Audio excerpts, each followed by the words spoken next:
Pero kilala raw yan dati, sabi ng mga lola ko. Talagang kilalang theater. Yung mga lola niyo ba nanood? Hindi ko alam eh. Hindi na natin matatanong, nasa hukay na sila eh. Tapos parang may mga sabi nila, hindi ko alam kasi nakot nga ako pumunta dyan kasi yung delikado. Nakakainis lang isipin na parang pwedeng may ganong kalasamang nangyayari habang Lino Broca film or Eric Mati film yung nasa cinema.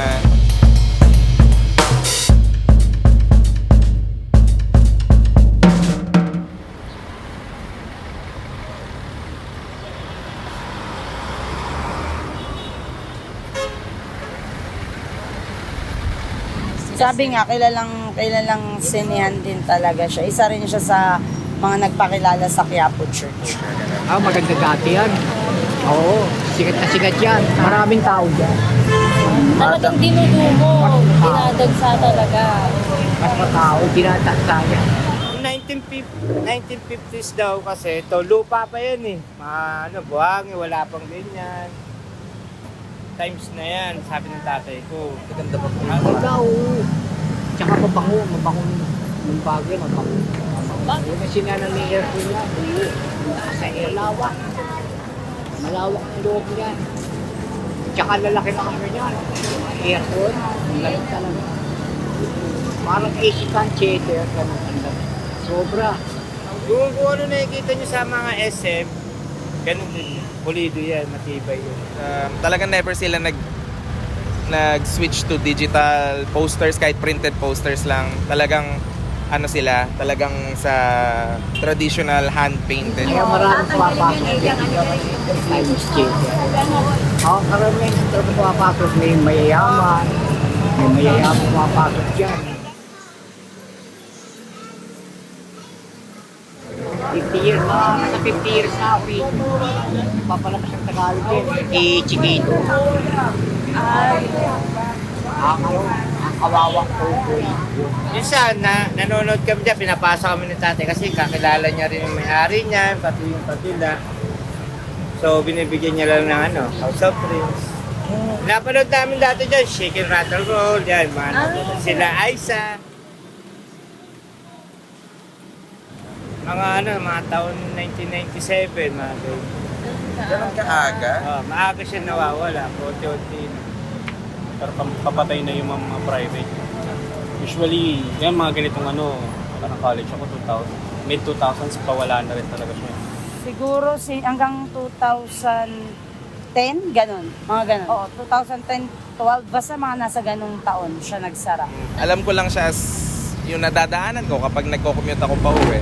Kung naglalakad ka lang dun sa loob, sa ilalim niya, hindi mo talaga makikita na parang, may theater pala dito, lumang building.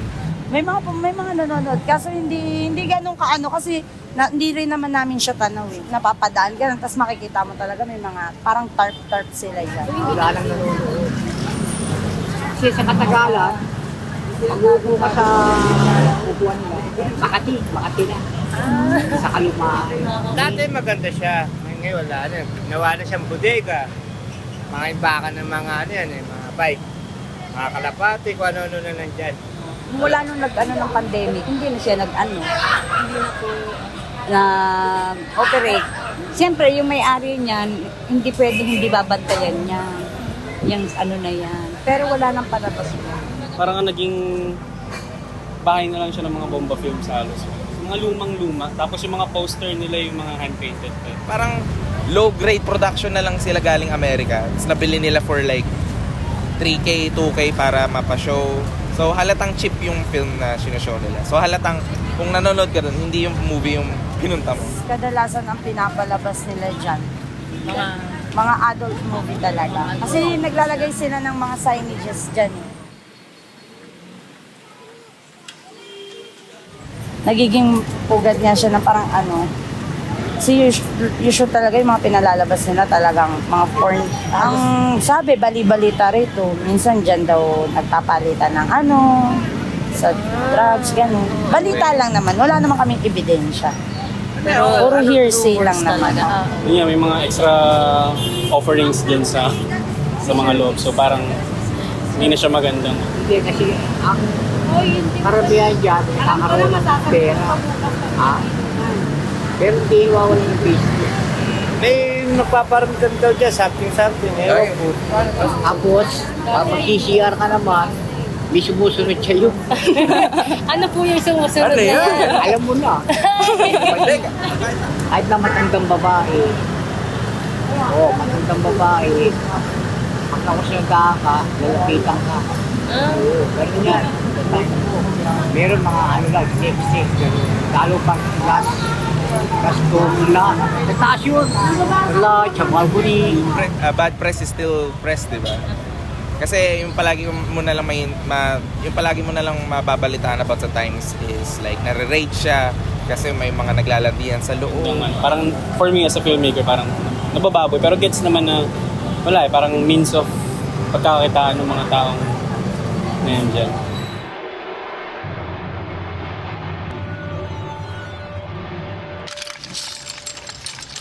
Una to. Kilala talaga siyang sinihan dati. Oo. Hanggang ngayon, pag sinabi mo Times talaga. Pag sinabi mo kasi, asan ka? Andito ako sa Times. Tignan mo, Times Lane. Naging trademark na nung lugar na yan pag nandiyan ka. Pag sinabing nasa Times ka, alam na kagad na nandiyan ka. Bilang filmmaker, nakikita namin talaga yung standalone cinemas as like, alam mo yung parang shrine o altar na parang dito sa lugar na to, like films lang. You know, hindi mall, walang restaurant, walang anything. It's a film-centric na building. Kaya very importante siya sa amin. Sa akin yung mga ganitong cinema kasi, sila yung nagpapalabas ng usually indie or mga art films. Compared mo sa, kunyari sa mga malls, hindi nila ipapalabas basta yung bira sa mall. Kasi hindi siya pera. Feeling ko kapag nirestore siya sa theater, magiging fad siya, magte-trend siya for a few months, tapos mawawala ulit siya, tapos makakalimutan ulit siya ng mga tao. So, para sa akin, mas maganda nang sirain na siya ngayon. Or ma-renovate siya to something else, mall. Not this day and age, alangan nila. Kasi halos lahat ngayon nasa cellphone na eh. At ngayon, digital na. Pero for me, as a filmmaker, mas ano pa din na manood ng scene sa big screen. Ganun. Or like Cinema 76. Kasi yung Cinema 76 gumagana kasi may dinadapuan siya ng mga film kids. Tapos may cinema siya, pero may restaurant rin siya. Pero even all that, it helps pa rin yung lugar. Kasi nasa Quezon siya eh. Nasa Tomas Morato siya, kung saan dapuin ng mga taong aesthetic, mga Gen Z, mga millennial.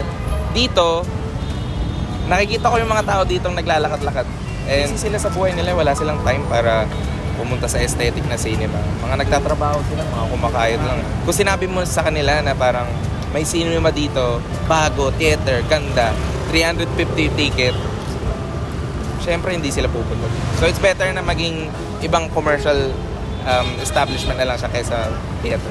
May mga manonood siguro kasi kilala naman siya unang-una. Pangalawa, siguro kung babaguhin yung noon nga na ganun yung mga palabas, tinatangkilik siya. Di ba? Babae ka. Antigo yan. Antigo yan, kaya nakakasayang di pa rin. Eh, dyan ako tumanda sa Times Theater. Okay Dyan ako tumanda. Okay na. na.